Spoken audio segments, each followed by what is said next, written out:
जय श्री सीताराम। सीताराम कथा प्रेमी भक्तजनों, इससे पहले की कथा में आपने सुना कि श्री रामचंद्र जी को सुमंत्र जी रथ में बैठाकर महाराजा दशरथ के आदेशानुसार वन को ले गए। अब आप आगे की कथा सुनिए। आप लोगों से निवेदन है कि इन कथाओं को अधिक से अधिक धर्म प्रेमी लोगों के बीच में शेयर करें, जिससे राम कथा रूपी सरिता निरंतर बहती रहे और प्रत्येक घर घर में पहुंच सके। आप लोगों से यही निवेदन है, हमारे चैनल को सब्सक्राइब अवश्य करें ताकि हमारा उत्साह बढ़ता रहे। तो आइए आरंभ करते हैं आगे की कथा। बच्चों और बूढ़ों को घरों में छोड़कर सब लोग साथ हो लिए।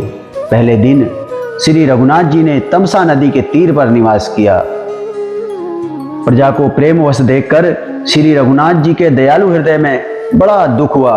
प्रभु श्री रघुनाथ जी करुणामय हैं, पराई पीड़ा को वे तुरंत समझ जाते हैं, अर्थात पराई पीड़ा को वे तुरंत पा जाते हैं। दूसरे का दुख देखकर वे तुरंत स्वयं दुखित हो जाते हैं।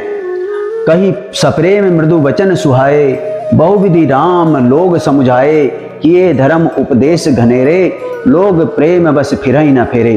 प्रेम युक्त कोमल और सुंदर वचन कहकर श्री राम जी ने बहुत प्रकार से लोगों को समझाया और बहुतेरे धर्म संबंधी उपदेश दिए, परंतु प्रेमवश लोग लौटते नहीं। सील और स्नेह छोड़ा नहीं जाता। श्री रघुनाथ जी असमंजस के अधीन हो गए, अर्थात दुविधा में पड़ गए। शोक और परिश्रम के मारे लोग सो गए और कुछ देवताओं की माया से भी उनकी बुद्धि मोहित हो गई। जब ही जाम जुग जामिनी बीती, राम सचिव सन कहेउ सप्रीति, खोज मारी रथु हाँ कहूँ ताता, आन उपाय बनही नहीं बाता। जब दोपहर रात बीत गई, तब श्री रामचंद्र जी ने प्रेम पूर्वक मंत्री सुमंत्र से कहा, हे तात, रथ के खोज मारकर अर्थात पहियों के चिन्हों से दिशा का पता न चले, इस प्रकार रथ को हाँकिए और किसी उपाय से बात नहीं बनेगी।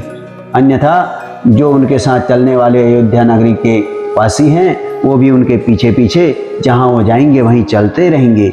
इसी कारण से उन्होंने रथ के पहियों के चिन्ह मिटाने के लिए सुमंत्र जी से कहा, राम लखन सिय जान चढ़ी, शंभु चरण सिरुनाई, सचिव चलायउ तुरत रथु, इतुत खोज दुराई।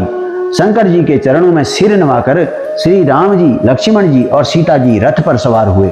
उन्होंने तुरंत ही रथ को इधर उधर खोज छिपाकर चला दिया। सवेरा होते ही सब लोग जागे तो बड़ा शोर मचा हुआ था कि रघुनाथ जी चले गए, कहीं रथ का खोज नहीं पाते। सब हा राम पुकारते हुए चारों ओर दौड़ रहे हैं, मानो समुद्र में जहाज डूब गया हो, जिससे व्यापारियों का समुदाय बहुत ही व्याकुल हो उठा। वे एक दूसरे को उपदेश देते हैं कि श्री रामचंद्र जी ने हम लोगों को क्लेश होगा यह जानकर छोड़ दिया। वे लोग अपनी निंदा करते हैं और मछलियों की सराहना करते हैं, कहते हैं श्री रामचंद्र जी के बिना हमारे जीने को धिक्कार है। विधाता ने यदि प्यारे का वियोग ही रचा तो फिर उसने मांगने पर मृत्यु क्यों नहीं दी। इस प्रकार बहुत से प्रलाप करते हुए वे संताप से भरे हुए अयोध्या जी में आए। उन लोगों के विषय वियोग की दशा का वर्णन नहीं किया जा सकता। 14 साल की अवधि की आशा में ही वे प्राणों को रख रहे हैं। राम दरस हित नेम व्रत, लगे करन नर नारी, मनहु कोक को की कमल, दीन विहीन तमारी। स्त्री पुरुष श्री रामचंद्र जी के दर्शन के लिए नियम और व्रत करने लगे और ऐसे दुखी हो गए जैसे चकवा चकवी और कमल सूर्य के बिना दीन हो जाते हैं। सीता जी और मंत्री सहित दोनों भाई श्रृंगवेरपुर जा पहुंचे। वहां गंगा जी को देखकर श्री राम जी रथ से उतर पड़े और बड़े हर्ष के साथ उन्होंने दंडवत किया। लक्ष्मण जी, सुमंत्र और सीता जी ने भी प्रणाम किया। सबके साथ श्री रामचंद्र जी ने सुख पाया। गंगा जी समस्त आनंद मंगलों की मूल है। वे सब सुखों की करने वाली और सब पीड़ाओं के हरने वाली है। कहीं कहीं कोटिक कथा प्रसंगा, राम बिलो कहीं गंग तरंगा, सचिवही अनुजही प्रिय ही सुनाई, विबुध नदी महिमा अधिकाई। अनेक कथा प्रसंग कहते हुए श्री राम जी गंगा जी की तरंगों को देख रहे हैं। उन्होंने मंत्री को, छोटे भाई लक्ष्मण जी को और प्रिया सीता जी को देव नदी गंगा जी की बड़ी महिमा सुनाई। उसके बाद सबने स्नान किया, जिससे मार्ग का सारा श्रम अर्थात थकावट दूर हो गई और पवित्र जल पीते ही मन प्रसन्न हो गया। जिनके स्मरण मात्र से अर्थात बार बार जन्मने और मरने का महान श्रम मिट जाता है, उनको श्रम होना यह लौकिक व्यवहार है, अर्थात केवल नर की लीला है। शुद्ध अर्थात प्रकृतिजन्य त्रिगुणों से रहित मायातीत दिव्य मंगल विग्रह सच्चिदानंद कंद स्वरूप सूर्यकुल के ध्वजारूप भगवान श्री रामचंद्र जी मनुष्यों के सदृश ऐसे चरित्र करते हैं जो संसार रूपी समुद्र के पार उतरने के लिए पुल के समान है। जब निषादराज गुह ने यह खबर पाई, तब आनंदित होकर उसने अपने प्रियजनों और भाई बंधुओं को बुला लिया और भेंट देने के लिए फल मूल कंद लेकर और उन्हें चारों बहंगियों में भरकर मिलने के लिए चला। उसके हृदय में हर्ष का पार नहीं था, अर्थात अतिशय हर्ष था। करि दंडवत भेंट धरी आगे, प्रभु ही बिलोकत अति अनुरागे, सहज स्नेह विवश रघुराई, पूछी कुशल निकट बैठाई। दंडवत करके भेंट सामने रखकर वह अत्यंत प्रेम से प्रभु को देखने लगा। श्री रघुनाथ जी ने स्वाभाविक स्नेह के वश होकर उसे अपने पास बैठाकर कुशल पूछी। निषादराज ने उत्तर दिया, हे नाथ, आपके चरण कमल के दर्शन से ही कुशल है। आपके चरणार बिंदु के दर्शन कर आज मैं भाग्यवान पुरुषों की गिनती में आ गया। हे देव, यह पृथ्वी धन और घर सब आपका है। मैं तो परिवार सहित आपका नीच सेवक हूँ। देव धरनि धनु धाम तुम्हारा, मैं जनु नीच सहित परिवारा। कृपा करिय पुरधारिय पाऊ, थापिय जनु सब लोग सिहाऊ। कहेउ सत्य सबु सखा सुजाना, मोहि दीन पितु आयसु आना। अब कृपा करके मेरे पुर अर्थात श्रृंगवेरपुर में पधारिए और इस दास की प्रतिष्ठा बढ़ाइए, जिससे सब लोग मेरे भाग्य की बढ़ाई करें। श्री रामचंद्र जी ने कहा, हे सुजान सखा, तुमने जो कुछ कहा सब सत्य है, परंतु पिताजी ने मुझको कुछ और ही आज्ञा दी है। रामचंद्र जी कहने लगे, वर्ष 4 दसी बासु बन, मुनि व्रत वेसु आहारु, ग्राम बासु नहीं उचित सुनी, ग्रह ही भयउ दुख भारु। उनके आज्ञानुसार मुझे 14 वर्ष तक मुनियों का व्रत और वेश धारण कर और मुनियों के योग्य आहार करते हुए वन में ही बसना है। गांव के भीतर निवास करना उचित नहीं। यह सुनकर गुह को बड़ा दुख हुआ। श्री राम जी, लक्ष्मण जी और सीता जी के रूप को देखकर गांव के स्त्री पुरुष प्रेम के साथ चर्चा करते हैं। कोई कहती हैं, हे सखी, कहो तो वे माता पिता कैसे हैं जिन्होंने ऐसे सुंदर सुकुमार बालकों को वन में भेज दिया है। कोई ये कहते हैं, राजा ने अच्छा ही किया, इसी बहाने हमें भी ब्रह्मा ने नेत्रों का लाभ दिया। तब निषादराज ने हृदय में अनुमान किया तो अशोक के पेड़ को उनके ठहरने के लिए मनोहर पाया। उसने श्री रघुनाथ जी को ले जाकर वह स्थान दिखाया। श्री रामचंद्र जी ने देखकर कहा कि यह सब प्रकार से सुंदर है। पूर्ववासी लोग जोहार करके अर्थात वंदना करके अपने अपने घर लौटे और श्री रामचंद्र जी संध्या करने पधारे। गुह ने इसी बीच उस और कोमल पत्तों की कोमल और सुंदर साथरी बनाकर बिछा दी और पवित्र मीठे और कोमल देख देख कर दोनों में भरकर फल फूल और पानी रख दिया। सीता जी, सुमंत्र जी और भाई लक्ष्मण जी सहित कंद मूल फल खाकर रघुकुल मणि श्री रामचंद्र जी लेट गए। भाई लक्ष्मण जी उनके पैर दबाने लगे। फिर प्रभु श्री रामचंद्र जी को सोते हुए जानकर लक्ष्मण जी उठे और कोमल वाणी से मंत्री सुमंत्र को सोने के लिए कहकर वहां से कुछ दूर पर धनुष बाण से सजकर वीरासन में बैठकर जागने लगे अर्थात पहरा देने लगे। गुह ने विश्वास पात्र पहरेदारों को बुलाकर अत्यंत प्रेम से जगह जगह नियुक्त कर दिया और आप अपने आप कमर में तरकस बांधकर तथा धनुष पर बाण चढ़ाकर लक्ष्मण जी के पास जा बैठा। प्रभु को जमीन पर सोते देखकर प्रेमवश निषादराज के हृदय में विषाद हो आया।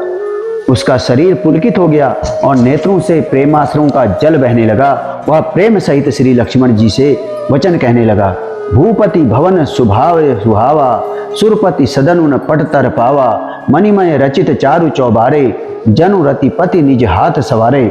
महाराज दशरथ जी का महल तो स्वभाव से ही सुंदर है, इंद्र भवन भी जिसकी समानता नहीं कर पा सकता। उसमें सुंदर मणियों के रचे चौबारे अर्थात छत के ऊपर बंगले हैं, जिन्हें मानव रति के पति कामदेव ने अपने ही हाथों से सजाकर बनाया है, जो पवित्र, बड़े ही विलक्षण, सुंदर, भोग पदार्थों से पूर्ण और फूलों की सुगंध से सुवासित हैं, जहाँ सुंदर पलंग और मणियों के दीपक हैं तथा सब प्रकार पूरा आराम है, जहाँ ओढ़ने बिछाने के लिए अनेकों वस्त्र, तकिए और गद्दे हैं और दूध के फेन के समान कोमल, निर्मल, उज्जवल और सुंदर हैं, वहाँ उन चौबारों में सीता जी और श्री रामचंद्र जी रात को सोया करते थे और अपनी शोभा से रति और कामदेव के गर्व को हरण करते थे।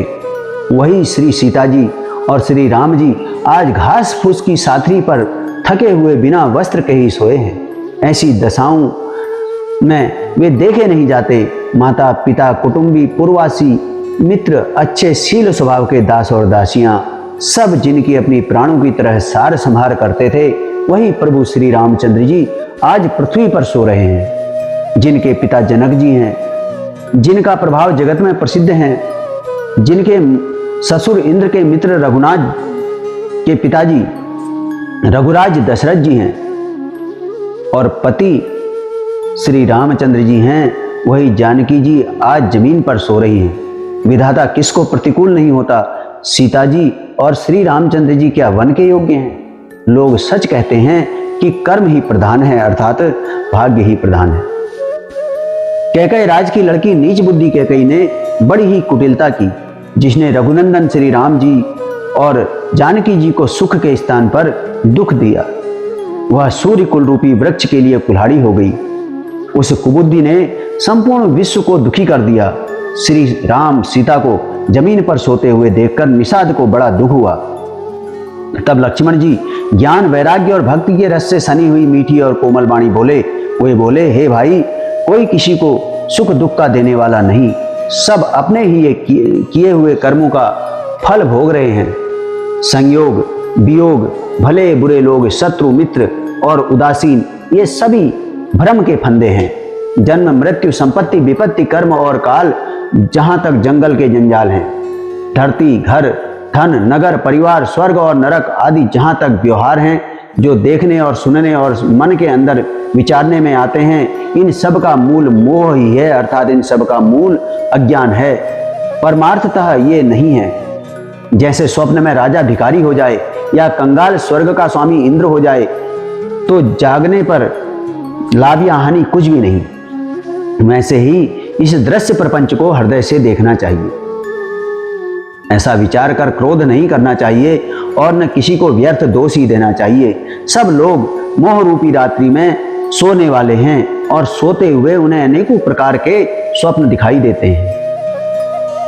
यही जग जामिनी जागहि जोगी, परमारथी प्रपंच वियोगी, जानिय तबहि जीव जग जागा, जब सब विषय विलास विरागा।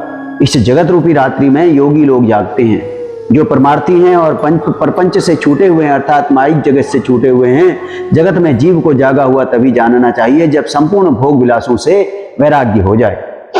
विवेक होने पर मोहरूपी भ्रम भाग जाता है।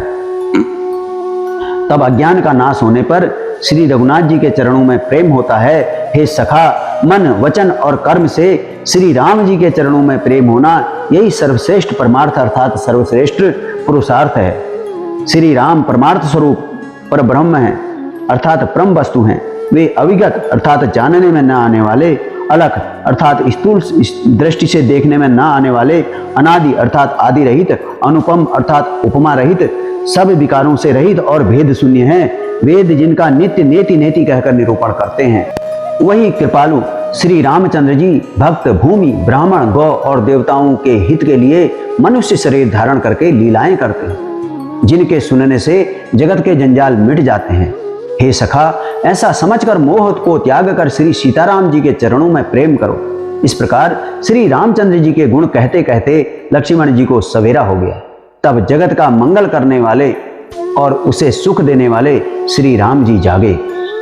सकल शौच करी राम नहावा, सुचि सुजान बट क्षीर मंगावा, अनुज सहित सिर जटा बनाए, देखि सुमंत्र नयन जल छाए।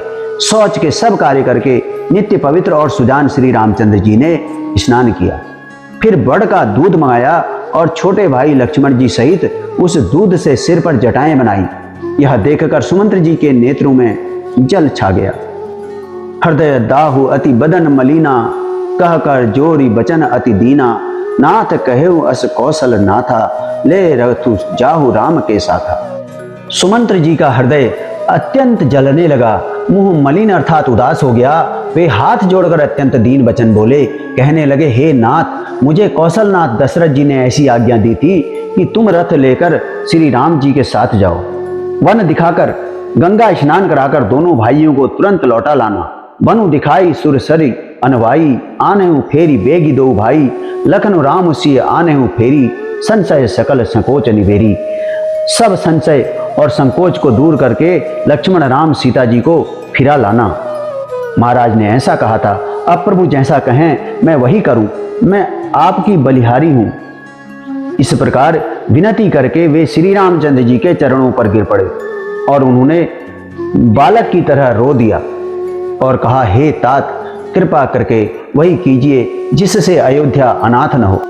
श्री राम जी ने मंत्री को उठाकर धैर्य बधाते हुए समझाया कि हे तात, आपने तो धर्म के सभी सिद्धांतों को छान डाला है।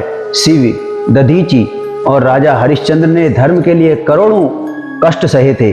बुद्धिमान राजा रंतिदेव और बलि बहुत से संकट सहकर भी धर्म को पकड़े रहे, उन्होंने धर्म का परित्याग नहीं किया।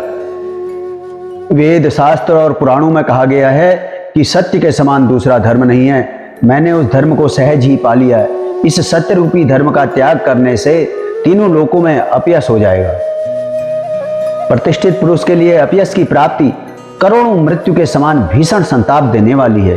हे तात, मैं आपसे अधिक क्या कहूँ, लौटकर उत्तर देने में भी पाप का भागी होता हूँ। आप जाकर पिताजी के चरण पकड़कर करोड़ों नमस्कार के साथ ही हाथ जोड़कर विनती करिएगा कि हे तात, आप मेरी किसी बात की चिंता न करें। आप भी पिता के समान ही मेरे बड़े हितैषी हैं। हे तात, मैं हाथ जोड़कर आपसे विनती करता हूँ कि आपका भी सब प्रकार से वही कर्तव्य है जिसमें पिताजी हम लोगों के सोच में दुख न पावें। श्री रघुनाथ जी और सुमंत्र का यह संवाद सुनकर निषाद राज कुटुंबियों सहित व्याकुल हो गया। फिर लक्ष्मण जी ने कुछ कड़वी बात कही। प्रभु श्री रामचंद्र जी ने उसे बहुत ही अनुचित जानकर उनको मना किया। श्री रामचंद्र जी ने सकुचाकर अपनी सौगंध दिलाकर सुमंत्र जी से कहा कि आप जाकर लक्ष्मण का यह संदेश न कहिएगा। सुमंत्र ने फिर राजा का संदेश कहा कि सीता वन के क्लेश न सह सकेंगी, अतएव जिस तरह सीता अयोध्या को लौट आवे, तुमको और श्री रामचंद्र जी को वही उपाय करना चाहिए। नहीं तो मैं बिल्कुल ही बिना सहारे का होकर वैसे ही नहीं जीऊंगा जैसे बिना जल के मछली नहीं जीती। सीता के मायके और ससुराल में सब सुख हैं। जब तक यह विपत्ति दूर नहीं होती तब तक वे जब जहां जी चाहे वहीं सुख से रहेंगी। राजा ने जिस तरह जिस दीनता और प्रेम से विनती की है, वह दीनता और प्रेम कहा नहीं जा सकता। कृपा निधान श्री रामचंद्र जी ने पिता का संदेश सुनकर सीता जी को करोड़ों प्रकार से सीख दी। उन्होंने कहा, जो तुम घर लौट जाओ तो सास ससुर गुरु परिजन एवं कुटुंबी सबकी चिंता मिट जाए। पति के वचन सुनकर जानकी जी कहती हैं, हे प्राणपति, हे परम स्नेही, हे प्रभु, आप करुणामय और परम ज्ञानी हैं। कृपा करके विचार तो कीजिए, शरीर को छोड़कर छाया अलग कैसे रह सकती है?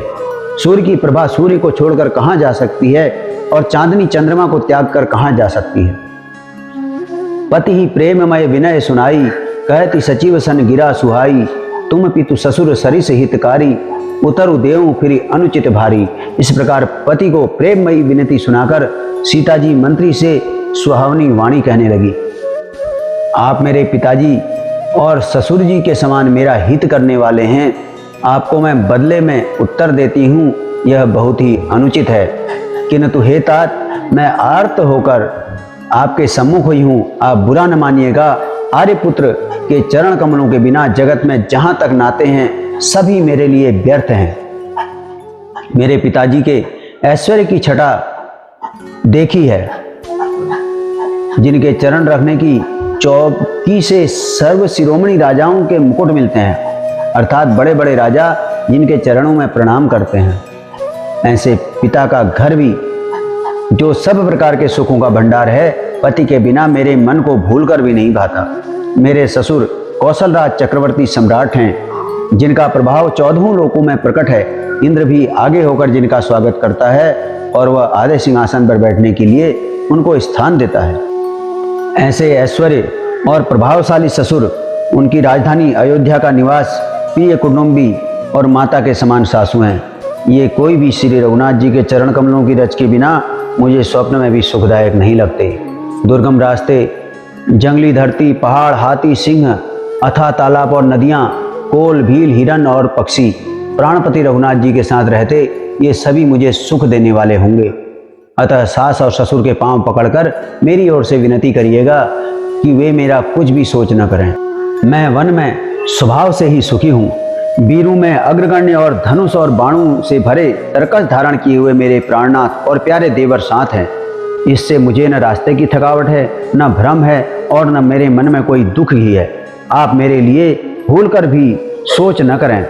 सुमंत्र सीता जी की शीतल वाणी सुनकर ऐसे व्याकुल हो गए जैसे सांप मणि खो जाने पर नेत्रों से कुछ सूझता नहीं, कानों से सुनाई नहीं देता। वे बहुत व्याकुल हो गए हैं, कुछ कह नहीं सकते। श्री रामचंद्र जी ने उनका बहुत प्रकार से समाधान किया तो भी उनकी छाती ठंडी न हुई। साथ चलने के लिए मंत्री ने अनेकों यत्न किए, युक्तियां पेश की, पर रघुनंदन श्री राम जी ने उन सब युक्तियों का यथोचित उत्तर दिया। श्री राम जी की आज्ञा मेटी नहीं जा सकती, कर्म की गति कठिन है, उस पर कुछ भी वश नहीं चलता। श्री राम, लक्ष्मण और सीता जी के चरणों में सिर नवाकर सुमंत्र इस तरह लौटे जैसे कोई व्यापारी अपना मूलधन अर्थात पूंजी गवाकर लौटे। सुमंत्र ने रथ को हाँका। घोड़े श्री रामचंद्र जी की ओर देख देख कर हिनहिना रहे हैं। यह देखकर विषाद लोग विषाद के वश होकर सिर धुन धुन कर पछता रहे हैं। जिनके वियोग में पशु इस प्रकार व्याकुल हैं, उनके वियोग में प्रजा, माता और पिता कैसे जीवित रहेंगे। श्री रामचंद्र जी ने जबरदस्ती सुमंत्र को लौटाया। तब आप गंगा जी के तीर पर आए। श्री राम ने केवट से नाव मंगाई, पर वह लाता नहीं। वह कहने लगा, मैंने तुम्हारा भेद जान लिया है। तुम्हारे चरण कमलों की धूल के लिए सब लोग कहते हैं कि मनुष्य बना देने वाली कोई जड़ी है। श्री गोस्वामी तुलसीदास जी लिखते हैं, मागी नाव न केवटु आना, कहई तुम्हार मरमु में जाना, चरण कमल रज कहूँ सब कहही, मानुष करनी मूरी कछुआई, छुअत शिला भई नारी सुहाई, पाहन तैन काठ कठिनाई, तरनियु मुनि घरनी होई जाई, बाट परई मोरी नाव उड़ाई। ये वट कहने लगे, जिसके छूते ही पत्थर की शिला सुंदर स्त्री हो गई। मेरी नाव तो काठ की है, काठ पत्थर से कठोर तो होता नहीं। मेरी नाव भी मुनि की स्त्री हो जाएगी और इस प्रकार मेरी नाव उड़ जाएगी। मैं लुट जाऊंगा अथवा रास्ता रुक जाएगा, जिससे आप पार न हो सकेंगे और मेरी रोजी रोटी मारी जाएगी, मेरे कमाने खाने की राह ही मारी जाएगी।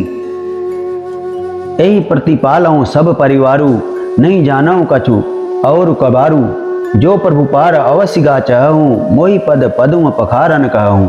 केवट कहने लगा, मैं तो इसी नाव के सहारे परिवार का पालन पोषण करता हूँ, दूसरा कोई धंधा नहीं जानता। हे प्रभु, यदि तुम अवश्य ही पार जाना चाहते हो तो मुझे पहले अपने चरण कमल पखार लेने दो, अर्थात अपने चरण कमलों को धो लेने दो। पद कमल धोई चढ़ाई, नाव न नाथ उतराई चहो, मोई राम राउरियान दशरथ सपत सब साची कहो। बरु तीर मारहूँ लखन पे, जब लगी न पाए पखारी हों, तब लगी न तुलसीदास नाथ कृपालु पार उतारी हों। केवट कहने लगा, हे नाथ, मैं चरण कमल धोकर आप लोगों को नाव पर चढ़ा दूंगा। मैं आपसे कुछ उतराई नहीं चाहता। हे राम, आपकी दुहाई और दशरथ जी की सौगंध है, मैं सब सच सच कहता हूँ। लक्ष्मण भले ही मुझे तीर मारें, पर जब तक मैं पैरों को पखार न लूंगा तब तक हे तुलसीदास के नाथ, हे कृपालु, मैं पार नहीं उतारूंगा। सुनी केवट के बैन, प्रेम लपेटे अटपटे, बेह से करुणा ऐन, चितई जानकी लखन। केवट के प्रेम में लपेटे हुए अटपटे वचन सुनकर करुणाधाम श्री रामचंद्र जी जानकी जी और लक्ष्मण जी की ओर देखकर हंस पड़े। कृपा सिंधु बोले मुस्काई, सोई करूं जेही तव नाव न जाई, बेगियानु जल पाए पखारू, होत विलंब उतार ही पारू। कृपा के समुद्र श्री रामचंद्र जी केवट से मुस्कुराकर बोले, भाई तू वही कर जिससे तेरी नाव न जाए, जल्दी पानी ला और पैर धो ले, देर हो रही है, पार उतार दे। एक बार जिसका नाम स्मरण करने से ही मनुष्य अपार भवसागर के पार उतर जाते हैं और जिन्होंने जगत को वामन अवतार में 3 पग से भी छोटा कर दिया था, 2 पग में ही त्रिलोकी को नाप लिया था, वही कृपालु श्री रामचंद्र जी गंगा जी के पार उतारने के लिए केवट का निहोरा कर रहे हैं। प्रभु के इन वचनों को सुनकर गंगा जी की बुद्धि मोह से खिंच गई थी कि ये साक्षात भगवान होकर भी पार उतारने के लिए केवट का निहोरा कैसे कर रहे हैं। परंतु समीप आने पर अपनी उत्पत्ति के स्थान पद नखों को देखते ही उन्हें पहचान कर देवनदी गंगा जी हर्षित हो गई। वे समझ गई कि भगवान नर लीला कर रहे हैं। इससे उनका मोह नष्ट हो गया और इन चरणों का स्पर्श प्राप्त कर मैं धन्य होंगी, यह विचार कर वे हर्षित हो गई। केवट श्री रामचंद्र जी की आज्ञा पाकर कठौते में जल भरकर ले आया। अत्यंत आनंद और प्रेम में उमंग भरकर वह भगवान के चरण कमल धोने लगा। सब देवता फूल बरसाकर सिहाने लगे और इसके समान पुण्य की राशि कोई नहीं, ऐसा कहने लगे। चरणों को धोकर और सारे परिवार से स्वयं उस जल अर्थात चरणोदक को पीकर पहले उस महान पुण्य के द्वारा अपने पितरों को भवसागर से पार कर फिर आनंद पूर्वक प्रभु श्री रामचंद्र जी को गंगा जी से केवट पार ले गया। निषाद राज और लक्ष्मण जी सहित श्री सीता जी और श्री रामचंद्र जी नाव से उतरकर गंगा जी की रेत में खड़े हो गए। तब केवटों को उन्होंने देखा, तब केवट ने उतरकर दंडवत की। उसको दंडवत करते देखकर प्रभु को संकोच हुआ कि इसको कुछ दिया नहीं। पति के हृदय की बात जानने वाली सीता जी ने आनंद भरे मन से अपनी रत्न जटित अंगूठी उतारी। कृपालु श्री रामचंद्र जी ने केवट से कहा, नाव की उतराई लो। केवट ने व्याकुल होकर चरण पकड़ लिए। उसने कहा, हे नाथ, आज मैंने क्या नहीं पाया। मेरे दोष, दुख और दरिद्रता की आग आज बुझ गई। मैंने बहुत समय तक मजदूरी की, विधाता ने आज बहुत अच्छी भरपूर मजदूरी दे दी। हे नाथ, हे दीनदयाल, आपकी कृपा से अब मुझे कुछ नहीं चाहिए। लौटती बार आप मुझे जो कुछ देंगे मैं प्रसाद के रूप में सिर चढ़ाकर ले लूँगा। प्रभु श्री राम जी, लक्ष्मण जी और सीता जी ने बहुत आग्रह किया पर केवट कुछ नहीं लेता। तब करुणा के धाम भगवान श्री रामचंद्र जी ने निर्मल भक्ति का वरदान देकर उसे विदा किया। फिर रघुकुल के स्वामी श्री रामचंद्र जी ने स्नान करके पार्थिव पूजा की और शिव जी को सिर नवाया। सीता जी ने हाथ जोड़कर गंगा जी से कहा, हे माता, मेरा मनोरथ पूरा कीजिएगा। पति देवर संग कुशल बहोरी, आई करो जेहि पूजा तोरी। सुनि सिय विनय प्रेम रस सानी, भई तब विमल बारी बरवानी। जिससे मैं पति और देवर के साथ कुशल पूर्वक लौटकर आपकी पूजा करूं। सीता जी की प्रेम रस में सनी हुई विनती सुनकर तब गंगा जी के निर्मल जल में से श्रेष्ठ वाणी हुई, सुनु रघुवीर प्रिया वैदेही, तव प्रभाव जग विदित न केही। लोकप होई बिलोकत तोरे, तोई सेवई सब विधि कर जोरे। गंगा जी ने कहा, हे रघुवीर की प्रियतमा जानकी, सुनो, तुम्हारा प्रभाव जगत में किसे नहीं मालूम। तुम्हारी कृपा दृष्टि से देखते ही लोग लोकपाल हो जाते हैं। सब सिद्धियां हाथ जोड़े तुम्हारी सेवा करती हैं। तुमने जो मुझसे बड़ी विनती सुनाई, यह तो मुझ पर कृपा की और मुझे बढ़ाई दी है। तो भी हे देवी, मैं अपनी वाणी सफल होने के लिए तुम्हें आशीर्वाद देती हूँ। तुम अपने प्राणनाथ और देवर सहित कुशल पूर्वक अयोध्या लौटोगी। तुम्हारी सारी मनोकामनाएं पूरी होंगी और तुम्हारा सुंदर यश जगत भर में छा जाएगा। मंगल के मूल गंगा जी के वचन सुनकर और देवनदी को अनुकूल देखकर सीता जी आनंदित हुई। तब प्रभु श्री रामचंद्र जी ने निषाद राज गुह से कहा कि भैया, अब तुम घर जाओ। यह सुनते ही उसका मुंह सूख गया और हृदय में दाह उत्पन्न हो गया। गुह हाथ जोड़कर दीन वचन बोला, कहने लगा, हे रघुकुल शिरोमणि, मेरी विनती सुनिए। मैं आपके साथ रहकर रास्ता दिखाकर कुछ दिन चरणों की सेवा करके, हे रघुराज, जिस वन में आप जाकर रहेंगे वहां मैं सुंदर पर्णकुटी बना दूंगा। तब मुझे आप जैसी आज्ञा देंगे, मुझे आपकी दुहाई है, मैं वैसा ही करूंगा। उसके स्वाभाविक प्रेम को देखकर श्री रामचंद्र जी ने उसको साथ ले लिया। इससे गुह के हृदय में बड़ा आनंद हुआ। फिर निषादराज ने अपनी जाति के लोगों को बुला लिया और उनका संतोष करा के तब उनको विदा किया। तब प्रभु श्री रघुनाथ जी गणेश जी और शिव जी का स्मरण करके तथा गंगा जी को मस्तक नवाकर सखा निषादराज, छोटे भाई लक्ष्मण जी और सीता जी सहित वन को चले। उस दिन पेड़ के नीचे निवास हुआ। लक्ष्मण जी और सखा गुह ने विश्राम की सब सुव्यवस्था कर दी। प्रभु श्री रामचंद्र जी ने सवेरे प्रातः काल की सब क्रियाएं करके जाकर तीर्थों के राजा प्रयाग के दर्शन किए। उस राजा का सत्य मंत्री है, श्रद्धा प्यारी स्त्री है और श्री वेणी माधव जी सरी के हितकारी मित्र हैं। 4 पदार्थों अर्थात धर्म, अर्थ, काम और मोक्ष इससे भंडार भरा हुआ है और वह पुण्यमय प्रांत ही उस राजा का सुंदर देश है। प्रयाग क्षेत्र ही दुर्गम, मजबूत और सुंदर किला है जिसको स्वप्न में भी पाप रूपी शत्रु नहीं पा सकते। संपूर्ण तीर्थ ही उसके श्रेष्ठ वीर सैनिक हैं जो पाप की सेना को कुचल डालने वाले और बड़े ही रणधीर हैं। गंगा, यमुना और सरस्वती का संगम ही उसका अत्यंत सुशोभित सिंहासन है। अक्षयवट छत्र है जो मुनियों के भी मन को मोहित कर लेता है। यमुना जी और गंगा जी की तरंगें उसके चंवर हैं जिनको देखकर ही दुख और दरिद्रता नष्ट हो जाती है। पुण्यात्मा पवित्र साधु उसकी सेवा करते हैं और सब मनोरथ पाते हैं। वेद और पुराणों के समूह भाट हैं जो उसके निर्मल गुणगणों का बखान करते हैं।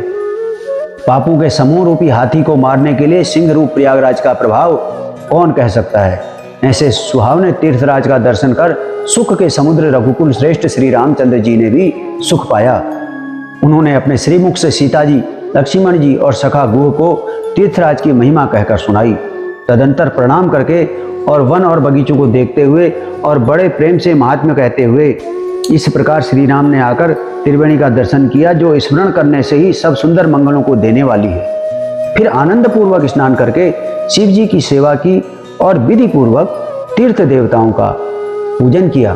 तब स्नान पूजा आदि सब करके प्रभु श्री राम जी भरद्वाज जी के पास आए। उन्हें दंडवत करते हुए ही मुनि ने हृदय से लगा लिया। मुनि के मन का आनंद कुछ कहा नहीं जाता, मानो उन्हें ब्रह्मानंद की राशि मिल गई हो।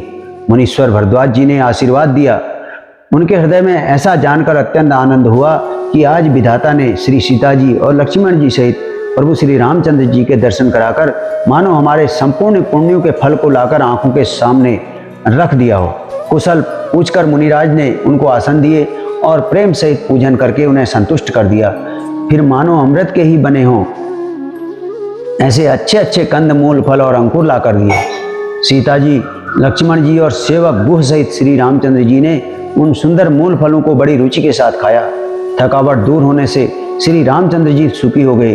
तब भरद्वाज जी ने उनसे कोमल वचन कहे, आज सुफल तपु तीरथ त्यागु, आज सुफल जब जोग विरागु, सफल सकल शुभ साधन साजू, राम तुम्हि अवलोकत आजू, लाभ अवधि सुख अवधि न दूजी, तुमरे दरस आस सब पूजी, अब करी कृपा देहु बर एहू, निज पद सर सिज सहज सनेहु। कहने लगे, हे राम, आपका दर्शन करते ही आज मेरा तप, तीर्थ सेवन और त्याग सफल हो गया। आज मेरा जप, योग और वैराग्य सफल हो गया और आज मेरे संपूर्ण शुभ साधनों का समुदाय भी सफल हो गया। लाभ की सीमा और सुख की सीमा प्रभु के दर्शनों को छोड़कर दूसरी कुछ भी नहीं है। आपके दर्शन से मेरी सब आशाएं पूर्ण हो गई। अब कृपा करके यह वरदान दीजिए कि आपके चरण कमलों में मेरा स्वाभाविक प्रेम हो। कर्म वचन मन छाड़ छलु, जब लगी जनु न तुम्हार, तब लगी सुख सपने नहीं, किए कोटि उपचार। जब तक कर्म वचन और मन से छल छोड़कर मनुष्य आपका दास नहीं हो जाता, तब तक करोड़ों उपाय करने से भी स्वप्न में भी वह सुख नहीं पाता। सुनी मुनि वचन राम सकुचाने, भाव भगति आनंद घाने, तब रघुवर मुनि सुजस सुहावा, कोटि भांति कई सब ही सुनावा। मुनि के वचन सुनकर उनकी भाव भक्ति के कारण आनंद से तृप्त हुए भगवान श्री रामचंद्र जी सकुचा गए। तब अपने ऐश्वर्य को छिपाते हुए श्री रामचंद्र जी ने भरद्वाज मुनि का सुंदर सुयश करोड़ों प्रकार से कहकर सबको सुनाया। उन्होंने कहा, हे मुनीश्वर, जिसको आप आदर दें वही बड़ा है और वही सब गुण समूहों का घर है। इस प्रकार श्री राम जी और मुनि भरद्वाज दोनों परस्पर विनम्र हो रहे हैं और अनिर्वचनीय सुख का अनुभव कर रहे हैं। और यह श्री राम, लक्ष्मण और सीता जी के आने की खबर पाकर प्रयाग निवासी ब्रह्मचारी, तपस्वी, मुनि, सिद्ध और उदासी सब श्री दशरथ जी के सुंदर पुत्रों को देखने के लिए भरद्वाज जी के आश्रम पर आए। श्री रामचंद्र जी ने सब किसी को प्रणाम किया। नेत्रों का लाभ पाकर सब आनंदित हो गए और परम सुख पाकर आशीर्वाद देने लगे। श्री राम जी के सौंदर्य की सराहना करते हुए वे लौटे। राम कीन विश्राम निसी, प्रात प्रयाग नहाई, चले सहित सिय लखन जन, मुदित मुनि सिरुनाई।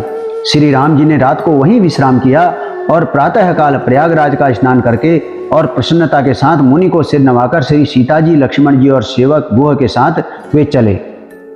चलते समय बड़े प्रेम से श्री राम जी ने मुनि से कहा, हे नाथ बताइए हम किस मार्ग से जाएं? मुनि ने मन में हंसकर श्री राम जी से कहा कि आपके लिए सभी मार्ग सुगम हैं। फिर उनके साथ के लिए मुनि ने शिष्यों को बुलाया। साथ जाने की बात सुनते ही चित्त में हर्षित हो कोई 50 शिष्य आ गए। सभी का श्री राम जी पर अपार प्रेम है। सभी कहते हैं कि मार्ग हमारा देखा हुआ है। तब मुनि ने चुनकर 4 ब्रह्मचारियों को साथ कर दिया, जिन्होंने बहुत जन्मों तक सुकृत किए थे। श्री रघुनाथ जी प्रणाम कर और ऋषि की आज्ञा पाकर हृदय में बड़े ही आनंदित होकर चले। जब वे किसी गांव के पास होकर निकलते हैं, तब स्त्री पुरुष दौड़कर उनके रूप को देखने लगते हैं। जन्म का फल पाकर वे सदा के अनाथ अब सनाथ हो जाते हैं और मन को नाथ के साथ भेजकर शरीर से साथ न रहने के कारण दुखी होकर लौट आते हैं। तदंतर श्री रामचंद्र जी ने विनती करके 4 ब्रह्मचारियों को विदा किया। वे मनचाही वस्तु पाकर लौटे, अर्थात अनन्य भक्ति पाकर लौटे। यमुना जी के पार उतरकर सबने यमुना जी के जल में स्नान किया, जो श्री रामचंद्र जी के शरीर के समान ही श्याम रंग का था। यमुना जी के किनारे पर रहने वाले स्त्री पुरुष यह सुनकर कि निषाद के साथ 2 परम सुंदर सुकुमार नवयुवक और एक परम सुंदरी स्त्री आ रही है, सब अपना अपना काम भूलकर दौड़े और लक्ष्मण जी, श्री राम जी और सीता जी का सौंदर्य देखकर अपने भाग्य की बड़ाई करने लगे। उनके मन में बहुत सी लालसाएं भरी हैं, पर वे नाम गांव पूछते सकुचाते हैं। उन लोगों में जो वयोवृद्ध और चतुर थे, उन्होंने युक्ति से श्री रामचंद्र जी को पहचान लिया। उन्होंने सब कथा सब लोगों को सुनाई कि पिताजी आज्ञा पाकर ये वन को चले हैं। यह सुनकर सब लोग दुखित हो पछता रहे हैं और रानी और राजा ने अच्छा नहीं किया, ऐसा कह रहे हैं। उसी अवसर पर वहाँ एक तपस्वी आया, जो तेज का पुंज, छोटी अवस्था का और सुंदर था। उसकी गति कवि नहीं जानते, अथवा वह कवि था जो अपना परिचय नहीं देना चाहता था। वह बैरागी के वेश में था और मन, वचन और कर्म से श्री रामचंद्र जी का प्रेमी था। इस तेज पुंज ताप से प्रसंग को कुछ टीकाकार छेपक मानते हैं और कुछ लोगों के देखने में यह अप्रासंगिक और ऊपर से जोड़ा हुआ सा जान पड़ता है, परंतु यह सभी प्राचीन प्रतियों में है। गोसाई जी अलौकिक अनुभवी पुरुष थे। पता नहीं यहाँ इस प्रसंग में रखने का क्या रहस्य है, परंतु यह छेपक तो नहीं है। इस तापस को जब कवि अलखित गति कहते हैं, तब विनय पूर्वक कौन क्या कह सकता है। हमारी समझ से ये तापस या तो श्री हनुमान जी थे अथवा ध्यानस्थ तुलसीदास जी। अपने इष्टदेव को पहचान कर उसके नेत्रों में जल भराया और शरीर पुलकित हो गया। वह दंड की भांति पृथ्वी पर गिर पड़ा। उसकी दशा का वर्णन नहीं किया जा सकता है। श्री राम जी ने प्रेम पूर्वक पुलकित होकर उसको हृदय से लगा लिया। उसे इतना आनंद हुआ कि मानो कोई महादरिद्री मनुष्य पारस पा गया हो। सब कोई कहने लगे कि मानो प्रेम और परमार्थ अर्थात परम तत्व दोनों शरीर धारण करके मिल रहे हैं। फिर वह लक्ष्मण जी के चरणों लगा। उन्होंने प्रेम से उमंग कर उसको उठा लिया। फिर उसने सीता जी के चरण धूलि को अपने सिर पर धारण किया। माता सीता जी ने भी उसको अपना छोटा बच्चा जानकर आशीर्वाद दिया। फिर निषाद राज ने उनको दंडवत की। श्री रामचंद्र जी का प्रेमी जानकर वह उससे आनंदित होकर मिला। वह तपस्वी अपने नेत्र रूपी दोनों से श्री रामचंद्र जी के सौंदर्य का सुधा का पान करने लगा और ऐसा आनंदित हुआ जैसे कोई भूखा आदमी सुंदर भोजन पाकर आनंदित होता है। इधर गांव की स्त्रियां कह रही हैं, हे सखी, कहो तो वे माता पिता कैसे हैं जिन्होंने ऐसे सुंदर सुकुमार बालकों को वन में भेज दिया है। श्री राम जी, लक्ष्मण जी और सीता जी के रूप को देखकर सब स्त्री पुरुष स्नेह से व्याकुल हो जाते हैं। तब रघुवीर अनेक विधि सकई सिखावन दीन, राम रजाय सुशीष धरी भवन गवन के कीन। तब श्री रामचंद्र जी ने सखा गुह को अनेकों तरह से घर लौट जाने के लिए कहा, समझाया। श्री रामचंद्र जी की आज्ञा को सिर चढ़ाकर उसने अपने घर को गमन किया। फिर सीता जी, श्री राम जी और लक्ष्मण जी ने हाथ जोड़कर यमुना जी को पुनः प्रणाम किया और सूर्य कन्या यमुना जी की बड़ाई करते हुए सीता जी सहित दोनों भाई प्रसन्नतापूर्वक आगे चले। रास्ते में जाते हुए उन्हें अनेकों यात्री मिलते हैं। वे दोनों भाइयों को देखकर उनसे प्रेम पूर्वक कहते हैं कि तुम्हारे सब अंगों में राज चिन्ह देखकर हमारे हृदय में बड़ा सोच होता है। ऐसे राज चिन्हों के होते हुए भी तुम लोग रास्ते में पैदल ही चल रहे हो। इससे हमारी समझ में आता है कि ज्योतिष शास्त्र झूठा ही है। भारी जंगल और बड़े बड़े पहाड़ों का दुर्गम रास्ता है, तिस पर तुम्हारे साथ सुकुमारी स्त्री, हाथी और सिंहों से भरा यह भयानक वन देखा तक नहीं जाता। यदि आज्ञा हो तो हम साथ चलें। आप जहां तक जाएंगे वहां तक पहुंचाकर फिर आपको प्रणाम करके हम लौट आवेंगे। ए विधि पूछ ही प्रेम बस, पुलक गात जलुज नैन, कृपा सिंधु फेरही तिन्ही, कई विनीत मृदु बैन। इस प्रकार वे यात्री प्रेमवश पुलकित शरीर हो और नेत्रों में प्रेमाश्रुओं का जल भरकर पूछते हैं, किंतु कृपा के समुद्र श्री रामचंद्र जी कोमल विनय युक्त वचन कहकर उन्हें लौटा देते हैं। जो गांव और पूर्वी रास्ते में बसे हैं, नागों और देवताओं के नगर उनको देखकर प्रशंसापूर्वक ईर्ष्या करते हैं और ललचाते हुए कहते हैं कि किस पुण्यवान ने किस शुभ घड़ी में इनको बसाया था, जो आज ये इतने धन्य और पूर्णमय तथा परम सुंदर हो रहे हैं। जहाँ जहाँ श्री रामचंद्र जी के चरण चले जाते हैं, उनके समान इंद्र की पूरी अमरावती भी नहीं। रास्ते के समीप बसने वाले भी बड़े पुण्यात्मा है। स्वर्ग में रहने वाले देवता भी उनकी सराहना करते हैं। जो नेत्र भरकर सीता जी और लक्ष्मण जी सहित घनश्याम श्री राम जी के दर्शन करते हैं, जिन तालाबों और नदियों में श्री राम जी स्नान कर लेते हैं, देव सरोवर और देव नदियां भी उनकी बढ़ाई करती है। जिस वृक्ष के नीचे प्रभु जा बैठते हैं, कल्प वृक्ष भी उसकी बढ़ाई करते हैं। श्री रामचंद्र जी के चरण कमलों की रज का स्पर्श करके पृथ्वी अपना सौभाग्य मान रही है। रास्ते में बादल छाया करते हैं और देवता फूल बरसाते हैं और सिहाते हैं। पर्वत, वन और पशु पक्षियों को देखते हुए श्री राम जी रास्ते में चले जा रहे हैं। सीता लखन सहित रघुराई, गांव निकट जब निकसही जाई, सुनी सब बाल वृद्ध नर नारी, चलही तुरंत गृह काजु विसारी। सीता जी और लक्ष्मण जी सहित श्री रघुनाथ जी जब किसी गांव के पास जा निकलते हैं, तब उनका आना सुनते ही बालक, बूढ़े, स्त्री, पुरुष सब अपने घर और काम काज को भूलकर तुरंत उन्हें देखने के लिए चल देते हैं। राम लखन सिय रूप निहारी, पाई नयन फलु होई सुखारी, सजल बिलोचन पुलक शरीरा, सब भय मगन देहि खिदो बीरा। श्री राम, लक्ष्मण और सीता जी का रूप देखकर नेत्रों का परम फल पाकर वे सुखी होते हैं। दोनों भाइयों को देखकर सब प्रेमानंद में मग्न हो गए हैं। उनके नेत्रों में जल भर आया है और शरीर पुलकित हो गए हैं। उनकी दशा वर्णन नहीं की जाती, मानो दरिद्रों ने चिंतामणि की ढेरी पाली हो। वे एक एक को पुकार कर सीख देते हैं कि इसी क्षण नेत्रों का लाभ ले लो। कोई श्री रामचंद्र जी को देखकर ऐसे अनुराग में भर गए हैं कि वे उन्हें देखते हुए उनके साथ चले जा रहे हैं। कोई नेत्र मार्ग से उनकी छवि को हृदय में लाकर शरीर, मन और श्रेष्ठ वाणी से शिथिल हो जाते हैं, अर्थात उनके शरीर, मन और वाणी का व्यवहार बंद हो जाता है। कोई बड़ की सुंदर छाया देखकर वहां नरम घास और पत्ते बिछाकर कहते हैं कि क्षण भर यहाँ बैठकर थकावट मिटा लीजिए, फिर चाहे अभी चले जाइएगा, चाहे सवेरे। कोई घड़ा भरकर पानी ले आते हैं और कोमल वाणी से कहते हैं, हे नाथ, आचमन तो कर लीजिए। उनके प्यारे वचन सुनकर और उनका अत्यंत प्रेम देखकर दयालु और परम सुशील श्री रामचंद्र जी ने मन में सीता जी को थकी हुई जानकर घड़ी भर बड़ की छाया में विश्राम किया। स्त्री पुरुष आनंदित होकर शोभा देखते हैं। अनुपम रूप ने उनके नेत्र और मनु को लुभा लिया है। सब लोग टकटकी लगाए श्री रामचंद्र जी के मुख चंद्र को चकोर की तरह तन्मय होकर देखते हुए चारों ओर सुशोभित हो रहे हैं। श्री राम जी का नवीन तमाल वृक्ष के रंग का श्याम शरीर अत्यंत शोभा दे रहा है, जिसे देखते ही करोड़ों कामदेवों के मन मोहित हो जाते हैं। दामिनी बरन लखन सुठनी के, नख सिख सुबग भावते जी के, मुनिपट कठिन कसे तुनीरा, सोहई कर कमलनित धनु तीरा। बिजली के रंग के लक्ष्मण जी बहुत ही भले मालूम होते हैं। वे नख से शिखा तक सुंदर हैं और मन को बहुत भाते हैं। दोनों मुनियों के वलकल आदि वस्त्र पहने हैं और कमर में तरकस कसे हुए हैं। कमल के समान हाथों में धनुष बाण शोभित हो रहे हैं। उनके सिरों पर सुंदर जटाओं के मुकुट हैं। वक्ष स्थल, भुजा और नेत्र विशाल हैं और शरद पूर्णिमा के चंद्रमा के समान सुंदर मुखों पर पसीने की बूंदों का समूह शोभित हो रहा है। उधर मनोहर जोड़ी का वर्णन नहीं किया जा सकता, क्योंकि शोभा बहुत अधिक है और मेरी बुद्धि थोड़ी है।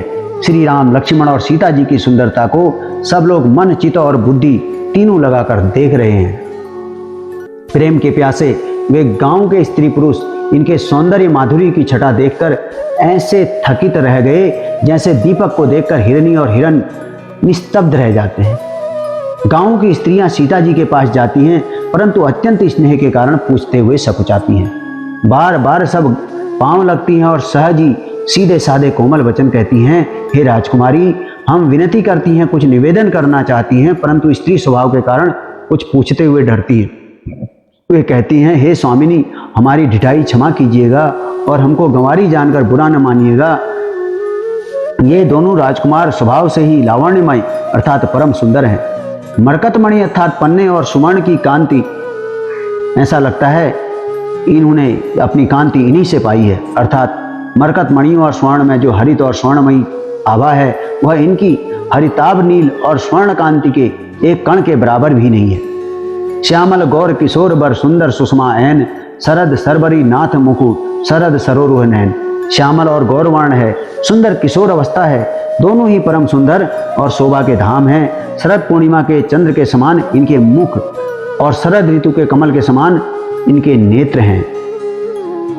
कोटि मनोज लजावनिहारे, सुमुखी कहूँ को आही तुम्हारे। सुनी स्नेहमय मंजुल वाणी, सकुची सियमन महु मुस्कानी। हे सुमुखी, कहो तो अपनी सुंदरता से करोड़ों कामदेवों को लजाने वाले ये तुम्हारे कौन हैं। उनकी ऐसी प्रेममयी सुंदर वाणी सुनकर सीता जी सकुचा गई और मन ही मन मुस्कुराई। उत्तम गौर वर्ण वाली सीता जी उनको देखकर संकोचवश पृथ्वी की ओर देखती हैं। वे दोनों ओर के संकोच से सकुचा रही हैं, अर्थात न बताने में ग्राम की स्त्रियों को दुख होने का संकोच है और बताने में लज्जा रूप संकोच।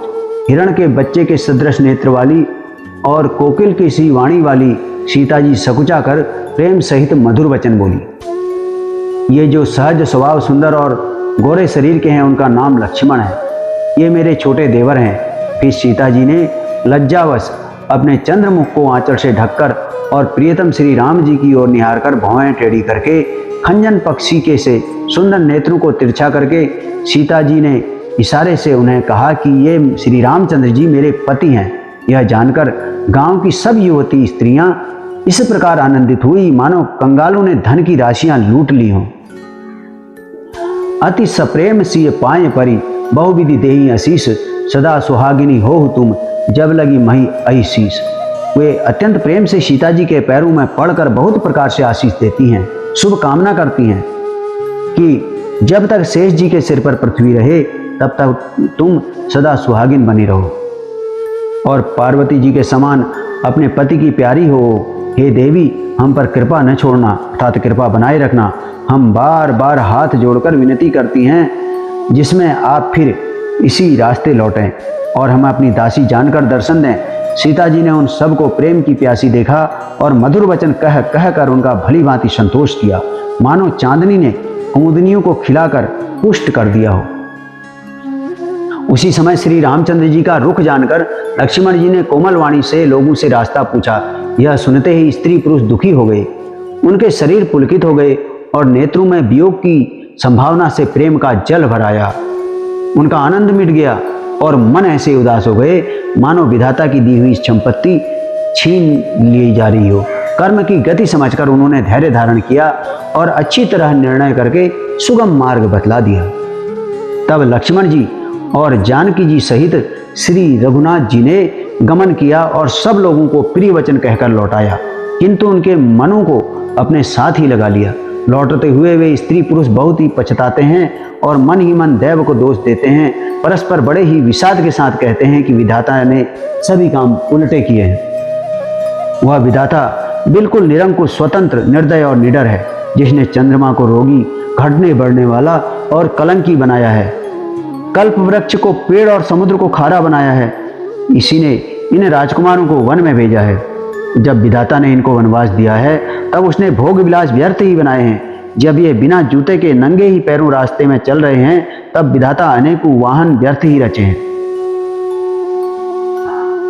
जब ये कुश और पत्ते बिछाकर जमीन पर ही पड़े रहते हैं तब विधाता सुंदर सेज, पलंग और बिछौने किस लिए बनाता है।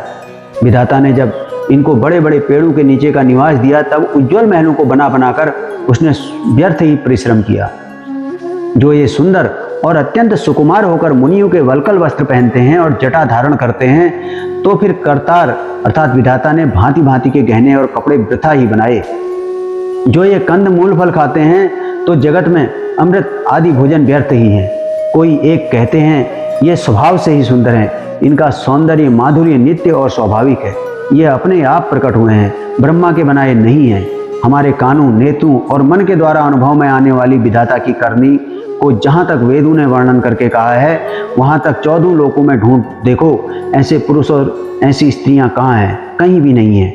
इसी से सिद्ध हुआ है कि ये विधाता ने के 14 लोकों से अलग हैं और अपनी महिमा से ही आप निर्मित हुए हैं। इन्हीं देख विधि मनु अनुरागा, पटतर जोग बनावे लागा, इन बहुत श्रम एक न आए, तही ईर्षा बन आनी दुराए। इन्हें देखकर विधाता का मन अनुरक्त हो गया, तब वह भी इन्हीं की उपमा के योग्य दूसरे स्त्री पुरुष बनाने लगा। उसने बहुत परिश्रम किया, परंतु कोई उसकी अटकल में नहीं आया, पूरे नहीं उतरे। इसी ईर्ष्या के मारे उसने इनको जंगल में लाकर छिपा दिया। कोई एक कहते हैं हम बहुत ही नहीं जानती, पर अपने को परम धन्य अवश्य मानते हैं जो इनके दर्शन कर रहे हैं, और हमारी समझ में वे भी बड़े पुण्यवान हैं जिन्होंने इनको देखा है। जो देख रहे हैं और जो देखेंगे वे सभी पुण्यवान हो जाएंगे। इस प्रकार प्रिय वचन कह कहकर सब नेत्रों में प्रेमाश्रुओं का जल भर लेते हैं और कहते हैं कि ये अत्यंत सुकुमार शरीर वाले दुर्गम मार्ग में कैसे चलेंगे। स्त्रियां स्नेहवश विकल हो जाती हैं, मानो संध्या के समय चकवी सो रही हो अर्थात दुखी हो रही हो। इनके चरण कमलों को कोमल तथा मार्ग को कठोर जानकर वे व्यथित हृदय से उत्तम वाणी कहने लगी। परसत मृदुल चरण अरुणारे, सकुचति मही जिमि हृदय हमारे, जो जगदीश इनई मनुदीना, कृष्ण सुमनमय मार्ग कीना। अर्थात कहती हैं इनके कोमल और लाल लाल चरणों के तलों को छूते ही पृथ्वी वैसे ही सकुचा जाती है जैसे हमारे हृदय सकुचा रहे हैं। जगदीश्वर ने यदि इन्हें बनवासी दिया तो सारे रास्ते को पुण्यमय क्यों नहीं बना दिया। जो मागा पाइय विधि पाही, ए रखियही सखी आँखियाँ न माही, जो नर नारी न अवसर आए, तीन सिय राम न देख न पाए। यदि ब्रह्मांड से मांगे मिले तो हे सखी, हम तो उनसे मांगकर इन्हें अपनी आंखों में ही रखें। जो स्त्री पुरुष इस अवसर पर नहीं आए वे सीताराम जी को नहीं देख सके। उनके सौंदर्य को सुनकर वे व्याकुल होकर पूछते हैं कि भाई अब तक वे कहाँ तक गए होंगे, और जो समर्थ हैं वे दौड़ते हुए जाकर उनके दर्शन कर लेते हैं और जन्म का परम फल पाकर विशेष आनंदित होकर लौटते हैं। अबला स्त्रियां, बच्चे और बूढ़े दर्शन न पाने से हाथ मलते और पछताते हैं। इस प्रकार जहां जहां श्री रामचंद्र जी जाते हैं वहां वहां के लोग प्रेम के वश में हो जाते हैं। सूर्य कुलरूपी कुमुदिनी के प्रफुल्लित करने वाले चंद्रमा स्वरूप श्री रामचंद्र जी के दर्शन कर गांव गांव में ऐसा आनंद हो रहा है। जो लोग वनवास दिए जाने का कुछ भी समाचार सुन पाते हैं वे राजा रानी दशरथ कैकेयी को दोष लगाते हैं। कोई एक कहते हैं कि राजा बहुत ही अच्छे हैं, जिन्होंने हमें अनेकों नेत्रों का लाभ दिया। स्त्री पुरुष सभी आपस में सीधी स्नेह भरी सुंदर बातें कर रहे हैं। वे कहते हैं वे माता पिता धन्य है जिन्होंने इन्हें जन्म दिया, वह नगर धन्य है जहाँ से ये आए हैं, वह देश पर्वत वन और गांव धन्य है, और वही स्थान धन्य है जहाँ जहाँ ये जाते हैं। ब्रह्मा ने उसी को रचकर सुख पाया जिसके ये सब प्रकार से स्नेही हैं।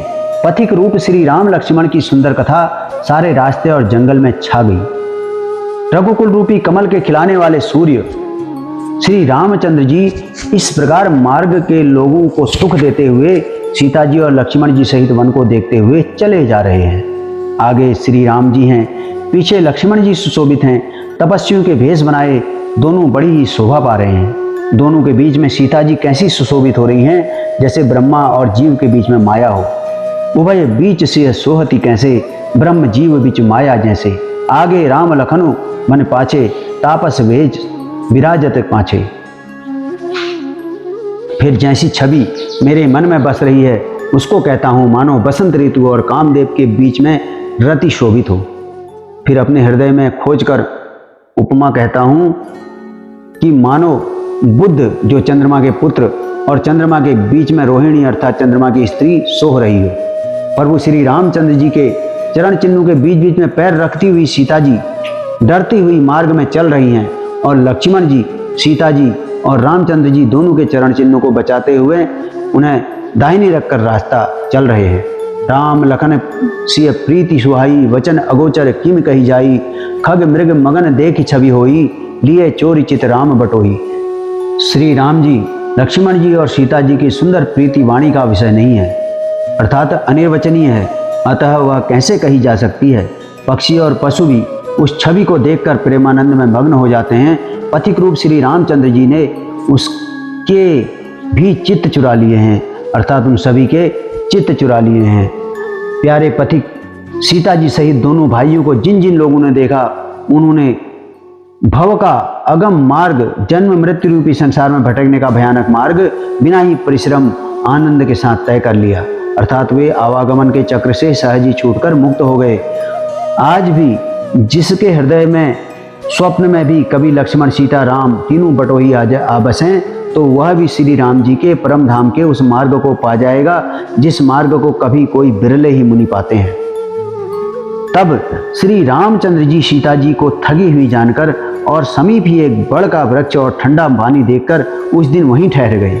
कंद मूल फल खाकर रात भर वहां रहकर प्रातः काल स्नान करके श्री रघुनाथ जी आगे चले। सुंदर वन, तालाब और पर्वत देखते हुए प्रभु श्री रामचंद्र जी वाल्मीकि जी के आश्रम में आए। श्री रामचंद्र जी ने देखा कि मुनि का निवास स्थान बहुत सुंदर है। वहां सुंदर पर्वत, वन और पवित्र जल है। सरोवरों में कमल और वनों में वृक्ष फूल रहे हैं और मकरंद रस में मस्त हुए भौरे सुंदर गुंजार कर रहे हैं। बहुत से पक्षी और पशु कोलाहल कर रहे हैं और वैर से रहित होकर प्रसन्न मन से विचर रहे हैं। पवित्र और सुंदर आश्रम को देखकर कमल नयन श्री रामचंद्र जी हर्षित हुए। रघुश्रेष्ठ श्री रामचंद्र जी का आगमन सुनकर मुनि वाल्मीकि जी उन्हें लेने के लिए आगे आए। मुनि कहूँ राम दंडवत कीना, आशीर्वाद विप्रवर दीना, देखी राम छवि नयन जुड़ाने, करी सन्मानो आश्रम ही आने। श्री रामचंद्र जी ने मुनि को दंडवत किया। विप्र श्रेष्ठ मुनि ने उन्हें आशीर्वाद दिया। श्री रामचंद्र जी की छवि देखकर मुनि के नेत्र शीतल हो गए। सम्मान पूर्वक मुनि उन्हें आश्रम में ले आए। श्रेष्ठ मुनि वाल्मीकि जी ने प्राणप्रिय अतिथियों को पाकर उनके लिए मधुर कंद मूल और फल मंगवाए। श्री सीता जी, लक्ष्मण जी और रामचंद्र जी ने फलों को खाया। तब मुनि ने उनको सुंदर स्थान विश्राम करने के लिए बतला दिए। मुनि श्री राम जी के पास बैठे हैं और उनकी मंगल मूर्ति को नेत्रों से देखकर वाल्मीकि जी के मन में बड़ा भारी आनंद हो रहा है। तब श्री रघुनाथ जी कमल सदृश हाथों को जोड़कर कानों को सुख देने वाले मधुर वचन बोले। वह कहने लगे, तुम त्रिकालदर्शी मुनिनाथा, विश्व बदर जिमि तुमरे हाथा, अस कही प्रभु सब कथा बखानी, जय जय भाति दीन बनुबान रानी। वे कहने लगे, हे मुनिनाथ, आप त्रिकालदर्शी हैं, संपूर्ण विश्व आपके हथेली पर रखे हुए बेर के समान है। प्रभु श्री रामचंद्र जी ने ऐसा कहकर फिर जिस जिस प्रकार से रानी कैकई ने वनवास दिया वह सब कथा उन्होंने विस्तार से सुनाई और कहा, हे प्रभु, पिता की आज्ञा का पालन, माता का हित और भरत जैसे स्नेही एवं धर्मात्मा भाई का राजा होना और फिर मुझे आपके दर्शन का होना सब मेरे पुण्यों का प्रभाव है। हे मुनिराज, आपके चरणों का दर्शन करने से आज हमारे सब पुण्य सफल हो गए। हमें सारे पुण्यों का फल मिल गया। अब जहाँ आपकी आज्ञा हो और जहाँ कोई भी मुनि उद्वेग को प्राप्त न हो, क्योंकि जिनसे मुनि और तपस्वी दुख पाते हैं वे राजा बिना अग्नि के ही अपने दुष्ट कर्मों से ही जलकर भस्म हो जाते हैं। ब्राह्मणों का संतोष सब मंगलों की जड़ है और भूदेव ब्राह्मणों का क्रोध करोड़ों कुलों को भस्म कर देता है। ऐसा हृदय में समझकर वह स्थान बतलाइए जहाँ मैं लक्ष्मण और सीता जी सहित जाऊं और वहाँ सुंदर पत्तों और घास की कुटी बनाकर हे दयालु कुछ समय निवास करूं। श्री राम जी की सहज ही सरल वाणी सुनकर ज्ञानी मुनि वाल्मीकि जी बोले, धन्य धन्य हे रघुकुल के ध्वजा स्वरूप, आप ऐसा क्यों न कहेंगे। आप सदैव वेद की मर्यादा का पालन अर्थात रक्षण करते हैं। श्रुति सेतु पालक राम तुम, जगदीश माया जानकी, जो सृजति जग पालति हरति, दुख पाई कृपा निधान की, जो सहस शीशु अहिसु महीधर, लखन सचराचर धनी, सुरकाज धनी नरराज तनु, चले दलन खल निश्चरनी। वे कहने लगे, हे राम, आप वेद की मर्यादा के रक्षक जगदीश्वर हैं और जानकी जी माया हैं, जो कृपा के भंडार आपकी रुख पाकर जगत का सृजन पालन और संहार करती हैं, जो 1000 मस्तक वाले सर्पों के स्वामी और पृथ्वी को अपने सिर पर धारण करने वाले हैं, वही चराचर के स्वामी शेष जी लक्ष्मण हैं। देवताओं के कार्य के लिए आप राजा का शरीर धारण करके दुष्ट राक्षसों की सेना का नाश करने के लिए चले हैं। हे राम, आपका स्वरूप वाणी के अगोचर, बुद्धि से परे, अव्यक्त, अकथनीय और अपार है। वेद निरंतर उसका नेति नेति कहकर वर्णन करते हैं। हे राम, जगत दृश्य है, आप उसके देखने वाले हैं। आप ब्रह्मा, विष्णु और शंकर जी को भी नचाने वाले हैं। जब वे भी आपके मर्म को नहीं जानते, तब और कौन आपको जानने वाला है? वही आपको जानता है जिसे आप जना देते हैं, और जानते ही वह आपका ही स्वरूप बन जाता है। हे रघुनंदन, हे भक्तों के हृदय को शीतल करने वाले चंदन, आपकी ही कृपा से भक्त आपको जान पाते हैं। आपकी देह चिदानंदमय है, अर्थात यह प्रकृतिजन्य पंच महाभूतों की बनी हुई कर्म बंधन युक्त त्रिदेह विशिष्टि माइक नहीं है, और उत्पत्ति, नाश, वृद्धि, क्षय आदि सब विकारों से रहित इस रहस्य को अधिकारी पुरुष ही जानते हैं। आपने देवता और संतों के कार्य के लिए दिव्य नर शरीर धारण किया है, और प्राकृत अर्थात प्रकृति के तत्वों से निर्मित देह वाले साधारण राजाओं की तरह से कहते हैं और ऐसा ही करते हैं। हे राम, आपके चरित्रों को देख और सुनकर मूर्ख लोग तो मोह को प्राप्त होते हैं और ज्ञानी जन सुखी होते हैं। आप जो कुछ कहते हैं, करते हैं, और वह सब सत्य है ही है, क्योंकि जैसा स्वांग भरे वैसा ही नाचना भी तो चाहिए। इस समय आप मनुष्य रूप में हैं, अतः मनुष्योचित व्यवहार करना ठीक ही है। आपने मुझसे पूछा कि मैं कहाँ रहूं, परंतु मैं यह पूछते हुए सकुचाता हूं कि जहां आप न हो वह स्थान बता दीजिए, तब मैं आपके रहने के लिए स्थान दिखलाऊं। मुनि के प्रेम रस से सने हुए वचन सुनकर श्री रामचंद्र जी रहस्य खुल जाने के डर से सकुचा कर मन में मुस्कुराए। वाल्मीकि जी हंसकर फिर अमृत रस में डुबोई हुई मीठी वाणी बोले, कहने लगे, हे राम जी सुनिए, अब मैं वे स्थान बताता हूँ जहाँ आप सीता जी और लक्ष्मण जी समेत निवास करिए, जिनके कान समुद्र की भांति आपकी सुंदर कथा रूपी अनेकों सुंदर नदियों से निरंतर भरते रहते हैं, परंतु कभी पूरे तृप्त नहीं होते। उनके हृदय आपके लिए सुंदर घर हैं, और जिन्होंने अपने नेत्रों को चातक बना रखा है, वे आपके दर्शन रूपी मेघ के लिए सदा लालायित रहते हैं, तथा जो भारी भारी नदियों, समुद्रों और झीलों का निरादर करते हैं और आपके सौंदर्य के एक बूंद जल से सुखी हो जाते हैं, अर्थात आपके दिव्य सच्चिदानंदमय रूप के किसी एक अंग की जरा सी झांकी के सामने स्थूल, सूक्ष्म और कारण तीनों जगत के अर्थात पृथ्वी, स्वर्ग और ब्रह्मलोक तक के सौंदर्य का तिरस्कार करते हैं। हे रघुनाथ जी, उन लोगों के हृदय रूपी सुखदायी भवनों में आप भाई लक्ष्मण जी और श्री सीता जी सहित निवास कीजिए। आपके यश रूपी निर्मल मानसरोवर में जिसकी जीभ हंसिनी बनी हुई है, आपके गुण समूह रूपी मोतियों को चुगती रहती है, हे राम जी, आप उसके हृदय में बसिए। जिसकी नासिका प्रभु के पवित्र और सुगंधित सुंदर प्रसाद को नित्य आदर के साथ ग्रहण करती है, अर्थात सूंघती है, और जो आपको अर्पण करके भोजन करते हैं और आपके प्रसाद रूप ही वस्त्राभूषण धारण करते हैं, जिनके मस्तक देवता, गुरु और ब्राह्मणों को देखकर बड़ी नम्रता के साथ प्रेम सहित झुक जाते हैं, जिनके हाथ नित्य श्री रामचंद्र जी के चरणों की पूजा करते हैं, और जिनके हृदय में श्री रामचंद्र जी का भरोसा है, दूसरा नहीं है, तथा जिनके चरण श्री रामचंद्र जी के तीर्थों के चल कर जाते हैं, हे राम जी, आप उनके मन में निवास कीजिए। जो नित्य आपके मंत्र राज को जपते हैं और परिवार सहित आपकी पूजा करते हैं, जो अनेकों प्रकार से तर्पण और हवन करते हैं तथा ब्राह्मणों को भोजन कराकर बहुत दान देते हैं, तथा जो गुरु को हृदय में आपसे भी अधिक जानकर सर्वभाव से सम्मान करके उनकी सेवा करते हैं, और ये सब कर्म करके सबका एक मात्र यही फल मांगते हैं कि श्री रामचंद्र जी के चरणों में हमारी प्रीति हो।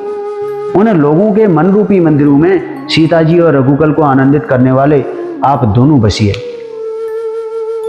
जिनके न तो काम, क्रोध, मद, अभिमान और मोह है, न लोभ है, न क्षोभ है, न राग है, न द्वेष है, और न कपट, न दंभ, न माया ही है। हे रघुराज, आप उनके हृदय में निवास कीजिए। जो सबके प्रिय और सबका हित करने वाले हैं, जिन्हें दुख और सुख तथा प्रशंसा और गाली समान है, जो विचार कर सत्य और प्रिय वचन बोलते हैं, तथा जो जागते सोते आपकी ही शरण में हैं, और आपको छोड़कर जिनके दूसरी कोई गति नहीं है, हे राम जी, आप उनके मन में बसिए। जो पराई स्त्री को जन्म देने वाली माता के समान जानते हैं, और पराया धन जिन्हें विष से भी भारी विष है, जो दूसरे की संपत्ति देखकर हर्षित होते हैं और दूसरे की विपत्ति देखकर विशेष रूप से दुखी होते हैं। और हे राम जी, जिन्हें आप प्राणों के समान प्यारे हैं, उनके मन आपके रहने योग्य शुभ भवन है।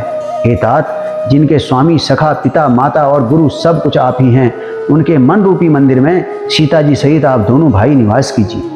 जो अवगुणों को छोड़कर सबके गुणों को ग्रहण करते हैं, ब्राह्मण और गौ के लिए संकट सहते हैं, नीति निपुणता में जिनकी जगत में मर्यादा है, उनका सुंदर मन आपका घर है। जो गुणों को आपका और दोषों को अपना समझता है, जिसे सब प्रकार से आपका ही भरोसा है और राम भक्त जिसे प्यारे लगते हैं, उसके हृदय में आप सीता सहित निवास कीजिए। जाति पाति, धन, धर्म, बड़ाई, प्यारा परिवार और सुख देने वाला घर सबको छोड़कर जो केवल आपको ही हृदय में धारण किए रहते हैं, हे रघुनाथ जी, आप उनके हृदय में रहिए। स्वर्ग, नरक और मोक्ष जिनकी दृष्टि में समान है, क्योंकि वह जहाँ तहाँ अर्थात सब जगह केवल धनुष बाण धारण किए आपको ही देखता है, और जो कर्म से, वचन से और मन से आपका दास है, हे राम जी, आप उनके हृदय में डेरा कीजिए। जिसको कभी कुछ भी नहीं चाहिए और जिसका आपसे स्वाभाविक प्रेम है, आप उसके मन में निरंतर निवास कीजिए, वह आपका अपना घर है। इस प्रकार मुनिश्रेष्ठ वाल्मीकि जी ने श्री रामचंद्र जी को घर दिखाए। उनके प्रेम पूर्ण वचन श्री राम जी के मन को अच्छे लगे। फिर मुनि ने कहा, हे सूर्यकुल के स्वामी, सुनिए, अब मैं इस समय के लिए सुखदायक आश्रम कहता हूँ, निवास स्थान बतलाता हूँ। आप चित्रकूट पर्वत पर निवास कीजिए, वहाँ आपके लिए सब प्रकार की सुविधा है। सुहावना पर्वत है और सुंदर वन है। वह हाथी, सिंह, हिरण और पक्षियों का विहार स्थल है। वहाँ पवित्र नदी है जिसकी पुराणों ने प्रशंसा की है और जिसको अत्रि ऋषि की पत्नी अनुसुईया जी अपने तपोबल से लाई थी। वह गंगा जी की धारा है, उसका नाम मंदाकिनी है। वह सब पाप रूपी बालकों को खा डालने के लिए डाकिनी अर्थात डाइन का रूप है। अत्रि आदि बहुत से श्रेष्ठ मुनि वहाँ निवास करते हैं, जो योग, जप और तप करते हुए शरीर को कसते हैं। हे राम जी, चलिए सबके परिश्रम को सफल कीजिए और पर्वत श्रेष्ठ चित्रकूट को भी गौरव दीजिए। महामुनि वाल्मीकि जी ने चित्रकूट की अपरिमित महिमा बखान कर कही। तब सीता जी सहित दोनों भाइयों ने आकर श्रेष्ठ नदी मंदाकिनी में स्नान किया। राम कथा प्रेमी भक्तजनों, वीडियो के लंबी हो जाने के कारण आज की कथा को यहीं विश्राम देना पड़ रहा है।